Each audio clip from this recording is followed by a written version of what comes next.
c'est-à-dire des gens qui ont donné leur vie à Jésus, qui ont accepté Jésus-Christ Seigneur et Sauveur. Pour eux, ils étaient déjà disciples. Mais quand ils rencontrent Paul, Paul leur pose la question. Avez-vous reçu le Saint-Esprit? Ils ne savaient même pas qu'il existait. Ils ne savaient même pas que le Saint-Esprit existait. Disciples, chrétiens, mais ils n'avaient jamais entendu parler du Saint-Esprit. Et Paul était étonné. Paul était comme stupéfait. Comment vous êtes chrétien, mais vous ne savez pas que le Saint-Esprit existe?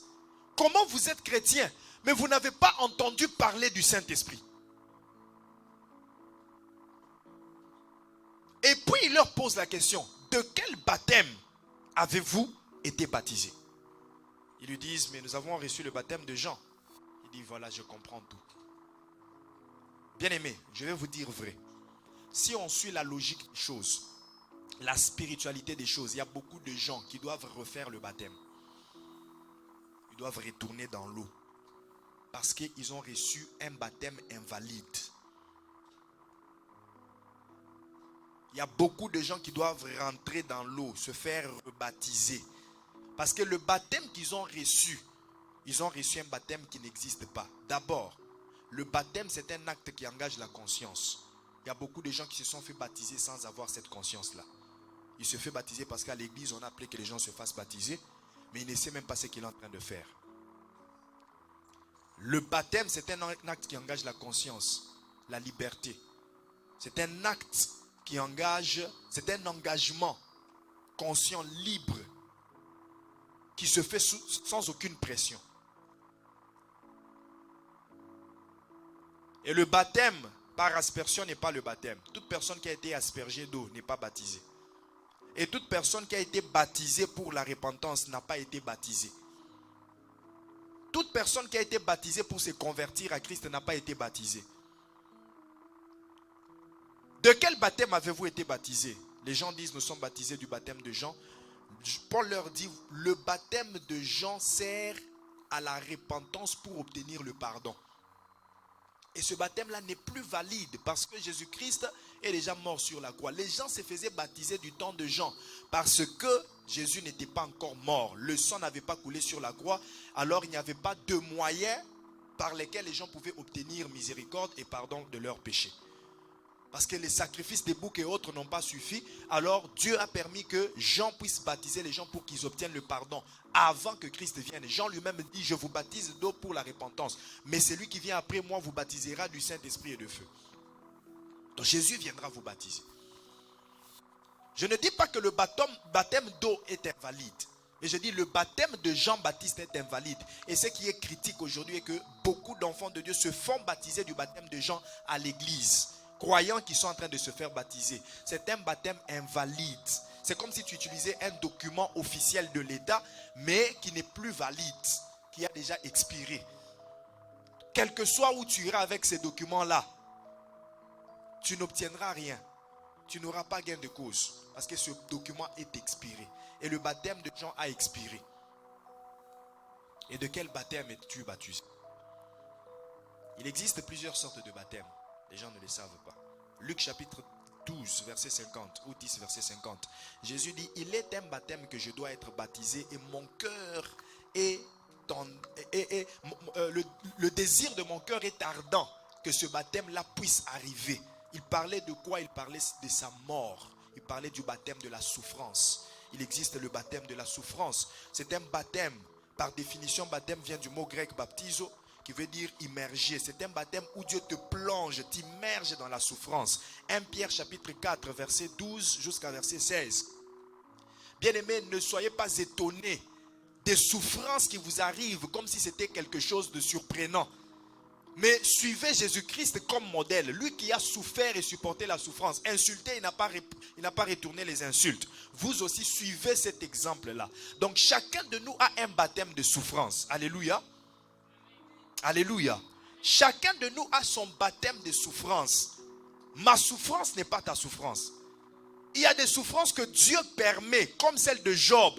Il te plonge dans cette souffrance-là pour te tailler, pour t'aiguiser, pour t'apprendre certaines leçons. C'est un baptême. Et c'est ce que Dieu a fait avec le peuple d'Israël, Deutéronome chapitre 8, verset 2. Souviens-toi de tous les chemins que je t'ai fait passer par les déserts pour t'éprouver afin de voir les dispositions de ton cœur. Il a plongé dans la souffrance pendant 430 ans en Égypte et pendant 40 ans dans le désert. Baptême de souffrance. Es-tu baptisé du baptême de souffrance? Es-tu baptisé du baptême de souffrance?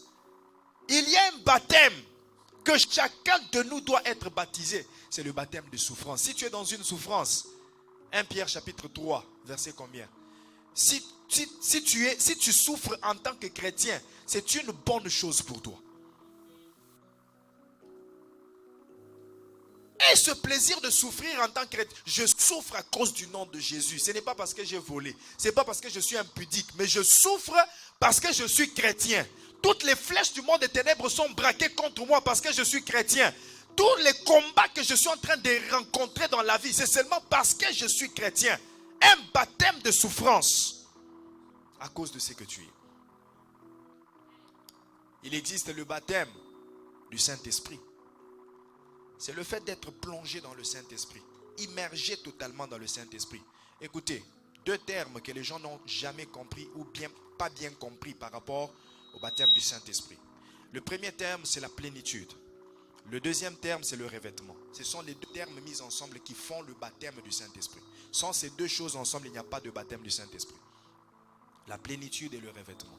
La plénitude, c'est le fait d'être rempli. Ézéchiel chapitre combien? Ézéchiel chapitre combien?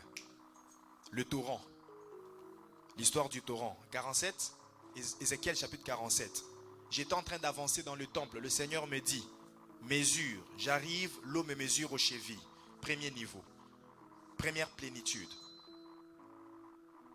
Première plénitude. J'avance encore un tout petit peu. L'eau m'arrive aux genoux. Deuxième plénitude. J'avance encore. L'eau m'arrive jusqu'aux hanches. Troisième plénitude. Et la quatrième plénitude, c'est le revêtement. Je me retrouve dans l'eau. Moi, mon corps tout entier. Et quand on parle du baptême du Saint-Esprit, ce n'est pas seulement le fait que tu sois plongé dans le Saint-Esprit, c'est d'abord que le Saint-Esprit soit en toi, plénitude, et que le Saint-Esprit soit sur toi, revêtement. Ce qui déclenche le baptême du Saint-Esprit, c'est la prière. Le baptême peut être là, mais la prière va déclencher ce baptême. Jésus entre dans l'eau du baptême, le baptême de Jean-Baptiste. Et je te parle aussi d'une autre sorte de baptême, j'en ai déjà énuméré beaucoup. Baptême de souffrance, baptême du Saint-Esprit, baptême de Jean-Baptiste, baptême de Jésus-Christ. C'est ce que je suis en train de dire maintenant. Baptême de Jésus-Christ. Le baptême de Jésus-Christ, c'est quoi? C'est le baptême que Jésus-Christ a fait, pas parce qu'il était pécheur. Jean baptisait les gens pour leur accorder, pour leur amener à la repentance. Mais Jésus n'avait pas péché. Comment est-ce qu'il va faire la repentance? Jésus se faisait baptiser pour servir de modèle. Moi qui suis sans péché, je me fais baptiser. À combien plus forte raison vous qui êtes des pécheurs? C'était pour l'identification par rapport à l'homme. 100% Dieu, 100% homme. Le côté homme devait se faire baptiser. Voilà pourquoi Jean lui a résisté pour dire non, moi je ne peux pas te baptiser, tu es sans péché. Il lui dit laisse faire la volonté de Dieu. Et lorsqu'il entre dans l'eau du baptême, qu'est-ce qui se passe? Il sort de l'eau du baptême et il prie.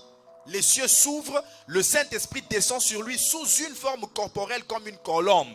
Et la voix se fait entendre, celui-ci est mon fils bien-aimé en qui j'ai mis toute mon approbation. Le Saint-Esprit qui entre en lui ces jours-là, la plénitude, lui pousse à aller prier au désert. Je suis dans Luc chapitre 3, versets 21 à 22. Maintenant, je suis dans Luc chapitre 4. Donc, juste après le baptême, le Saint-Esprit lui pousse maintenant dans le désert pour aller prier, afin de vivre le baptême du Saint-Esprit. C'est ce genre de prière-là, les prières des chambres hautes, les prières des coulisses, les prières des retraites. Ce sont ces genres de prières qui déclenchent le baptême du Saint-Esprit. Ce ne sont pas des prières ordinaires. Il faut être en retraite, il faut se retirer. Premier exemple, Jésus se retire, il va au désert. Qu'est-ce que Luc 4:1 dit? Jésus, rempli du Saint-Esprit. Lisez, Luc 4, verset 1. Jésus, rempli du Saint-Esprit, fut poussé dans le désert où il alla prier et jeûner pendant 40 jours et 40 Rempli du Saint-Esprit, il est poussé pour aller prier. Rempli du Saint-Esprit, il entre en retraite. Alléluia. C'est ça qui est écrit, non? Maintenant, verset 14. Il finit de prier. Il finit sa retraite. 40 jours, 40 nuits. Pendant qu'il priait, le Saint-Esprit a débordé en lui. Et Jésus est maintenant revêtu. Rempli, c'est à l'intérieur. Revêtu, c'est... La retraite amène le baptême. La retraite amène le revêtement. Jésus, en retraite, est revêtu. Les disciples, dans la chambre haute, c'était une retraite. C'était une retraite. Eux aussi sont remplis et ils sont revêtus du Saint-Esprit. Et le réveil s'est déclenché. Ils sont baptisés du Saint-Esprit. J'insiste sur la prière.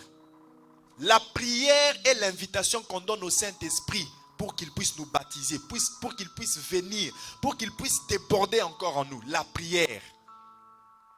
Et la prophétie du torrent nous montre comment est-ce qu'il faut avancer en prière.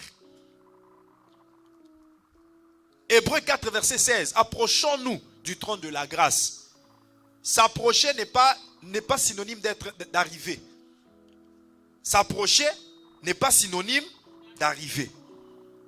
Approchons-nous du trône de la grâce. Je peux m'approcher de Papa Alain, je m'approche. Par rapport à là où j'étais, je suis plus proche de lui. Mais je ne suis pas arrivé là où il est. Je m'approche encore. Par rapport à là où j'étais, je suis plus proche, mais je ne suis pas arrivé. Il y a beaucoup de gens qui s'approchent dans la prière, mais qui n'arrivent pas. Ils s'approchent, mais ils ne touchent pas le trône. Ils approchent, mais ils n'arrivent pas là où il y a la grâce, la miséricorde et le secours. Et le torrent nous montre qu'il faut s'approcher et arriver dans la plénitude, dans le revêtement, et être plongé dans le torrent. Nous devons toucher le trône de Dieu. Et ce sont ces genres de prières qui amènent le baptême du Saint-Esprit.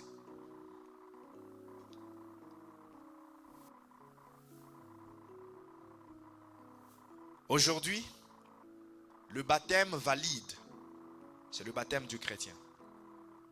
C'est le baptême du croyant. Le baptême actuel valide, c'est le baptême qui est fait au nom de Jésus-Christ. Si quelqu'un te donne les enseignements sur le baptême et te dit, il t'a donné le baptême et te dit que tu te fais baptiser pour te convertir, c'est faux. On ne se baptise pas pour se convertir. On se convertit avant de se faire baptiser. C'était autant de gens qu'on se baptisait pour se convertir. Mais aujourd'hui, avant de se baptiser, il faut d'abord accepter Jésus-Christ Seigneur et Sauveur. Si tu as été converti par le baptême, ta conversion est à revoir. Il faut que tu te fasses baptiser au nom de Jésus. Et dans Actes chapitre 19, c'est ce que ces gens ont fait. Ils étaient déjà baptisés, plongés dans l'eau pour la conversion, pour la repentance. Mais quand ils rencontrent Paul, Paul les enseigne et il les baptise à nouveau. Il les plonge encore dans l'eau. Il dit, vous devez être baptisés au nom de Jésus. Lisez-moi ça. Ce verset-là de Actes chapitre 19. Où il leur dit, vous devez être baptisés au nom de Jésus-Christ. Car le baptême chrétien, c'est l'identification par rapport au nom de Jésus-Christ. Sa mort, sa résurrection et son ensevelissement.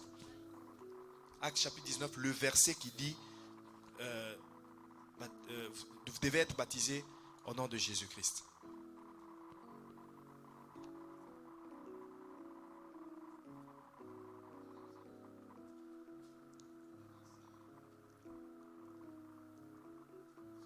Verset 3. Et le verset 4. Oui. Jean a baptisé du baptême de repentance.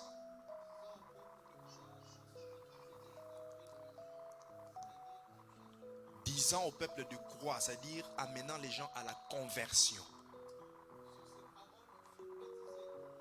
Sur les paroles de Paul, ces gens-là qui étaient déjà baptisés se furent maintenant baptisés au nom de Jésus-Christ. Ils ont pris maintenant un baptême valide. Donc ils pouvaient rester des années, se disant nous sommes chrétiens, mais avec un baptême invalide. Ils devaient se faire rebaptiser. De quel baptême es-tu baptisé? Si c'est un baptême d'eau, Était-il un baptême de Jésus-Christ ou un baptême de Jean-Baptiste? Si tu passes par un baptême de souffrance, ne crois pas que ce sont les combats du diable. Ne crois pas, même si c'est le diable, Dieu autorise au diable de venir avec certaines souffrances. Parce qu'avec son cœur d'amour, il est difficile que lui-même t'amène la souffrance. Alors il va utiliser celui qui est méchant pour te combattre, pour t'amener dans la souffrance, pour que ce ne soit pas lui, mais c'est lui qui est l'origine de cette souffrance-là. Et il veut t'éprouver, il veut te tailler, te donner des leçons. Es-tu baptisé du baptême du Saint-Esprit? Écoutez, l'un des signes du baptême du Saint-Esprit, c'est un parler en langue authentique. Je parle d'un parler en langue authentique. Un parler en langue qui n'est pas forcé. Ça, c'est un signe. C'est un signe où quand tu commences à prier, tu pries en langue intelligible, mais il arrive un moment où tu sens que ce n'est plus toi. Ce n'est plus toi, mais tu es juste emporté. Ce que tu dis, tu ne le sais pas. Tu n'entends pas ce que tu dis. Même, écoutez, le parler en langue n'est pas seulement le rabababachande. Dans le parler en langue, il y a trois choses. Il y a d'abord le don des langues. 1 Corinthiens chapitre 12. Le don de parler diversité des langues. Ça veut dire une personne qui est capable de parler le français, l'anglais, l'espagnol, le portugais, beaucoup de langues. Ce n'est pas donné à tout le monde. C'est un don. Quand tu vois quelqu'un qui te parle 10 langues, comme les Jakinda là, c'est un don. C'est ça le don de diversité des langues. Le don de parler diverses langues. La deuxième chose, c'est la prière en langue. C'est-à-dire prier dans une langue inintelligible. C'est-à-dire qui n'engage pas l'intelligence. On n'a pas besoin d'agencer les articles, les conjugaisons et les vocabulaires. C'est du charabia pour les autres. Mais c'est un code pour Dieu. Et puis la troisième chose, c'est la prophétie en langue. C'est un message qui vient de Dieu, qui est dit dans des langues inintelligibles, mais que celui qui a le don d'interprétation peut interpréter pour que les gens entendent. La prière adressée à Dieu n'a pas besoin d'interprétation, mais la prophétie a besoin d'interprétation. C'est ça. Alléluia. Et le baptême du Saint-Esprit amène cette capacité-là de parler en langue sans rien forcer. De quel baptême as-tu été baptisé? As-tu été baptisé du Saint-Esprit? Est-ce que tu sais comment ça se passe? Est-ce que tu sais comment le baptême du Saint-Esprit est? Ce sont des expériences qu'il faut désirer vivre. Ce sont des expériences qu'il faut... Écoute, ça demande la soif. Ça demande le désir. Ça demande d'abandonner la chair, de chercher. Écoute, même si tu ne seras pas capable de le faire ici, enferme-toi dans ta chambre. Enferme-toi dans ta chambre, dis au Saint-Esprit, aujourd'hui c'est entre moi et toi. Ne me laisse pas sortir de ces lieux sans me baptiser. Et commence à prier, ferme les yeux, prie. Par la foi, écoute, la prière est une activité de la foi. Parfois les gens attendent qu'ils voient le ciel rouge pour commencer à parler en langue. La mer rouge ne peut s'ouvrir que si tu mets le premier pas dans l'eau.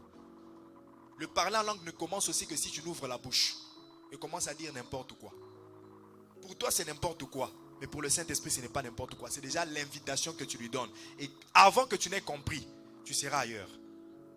Alléluia. Est-ce que je parle à quelqu'un? Écoute, je suis en train de te préparer à prier maintenant là même. Parce que je crois en ces expériences-là. Je suis en train de préparer ton cœur. Je suis en train de préparer ton esprit. Je suis en train de te préparer à oublier ton voisin. Parce que beaucoup aussi bloquent leur visitation. Parce qu'ils dépendent de leurs voisins. Oh, qu'on me voie y tomber. Et d'ailleurs, le Saint-Esprit m'amène sur le terrain là pour que je t'explique. Que l'onction du Saint-Esprit. Quand l'onction descend, c'est l'onction. C'est une puissance qui décide de ce qu'elle va faire sur toi. Il y a des gens qui tombent sous l'onction. Et la délivrance s'ensuit. Sans même qu'on chasse les esprits. Et il y en a aussi, leur baptême du Saint-Esprit. C'est-à-dire, dès que le Saint-Esprit le touche, ce n'est pas une délivrance. Mais c'est plutôt le baptême du Saint-Esprit qui lui fait tomber. Parce que l'onction, c'est une puissance que personne ne peut résister. Alors, dès que l'onction est sur toi, tu ne peux pas résister. Si tu ouvres ton cœur à l'onction, tu te retrouveras par terre sans savoir que tu es par terre. Et c'est là que beaucoup de gens bloquent. Qu'on me voit tomber, on croira que j'ai des esprits impurs. Tout le monde qui tombe n'a pas des esprits impurs. Il y en a qui tombent parce que c'est l'onction du Saint-Esprit qui est entrée en lui. Et moi, je suis parmi les gens qui désirent souvent tomber. J'aime bien ça, quand le Saint-Esprit me tacle et je tombe. J'aime bien ça. J'aime bien ça quand la puissance du Saint-Esprit pénètre en moi et me bouscule. Quand tu commences à sentir tes mains bouger, tu n'as pas le contrôle de tes doigts. Tu n'as pas le contrôle de tes pieds. Tu n'as pas le contrôle de ta langue. Tu veux arrêter de prier, mais tu sens toujours. Ce sont des expériences à vivre. Et l'homme charnel, l'homme logique ne peut pas les vivre. L'homme qui veut toujours comprendre tout ce qui se passe autour de lui ne peut pas les vivre. Va à la dimension de l'esprit. Va à la dimension de l'esprit. Va dans les eaux profondes. Avance dans les eaux profondes. Avance dans les eaux profondes. Dis à ton voisin, avance dans les eaux profondes. Dis à ton voisin, avance dans les eaux profondes.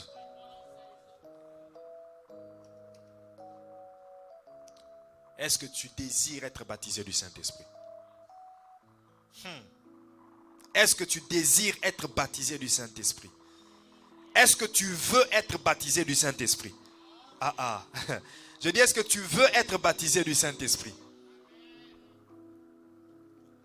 Vous savez, il est très triste que nous venions dans la présence de Dieu et que nous retournions avec les problèmes que nous avons ramenés. Pas parce que Dieu le veut, mais parce que c'est notre faute à nous. Parce que nous ne sommes pas laissés exposer afin que ces problèmes soient corrigés. Nous venons avec des maladies, nous retournons avec ces mêmes maladies. Parce que nous n'avons pas été ouverts à Dieu pour qu'il nous touche. Nous venons avec des soucis, nous retournons avec les mêmes soucis. Nous venons avec des défauts et nous retournons avec les mêmes défauts.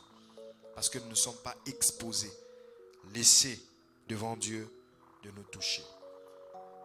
Mais ce matin, ça doit être différent. Ce matin, ça doit être spécial. Tiens-toi debout, ferme tes yeux.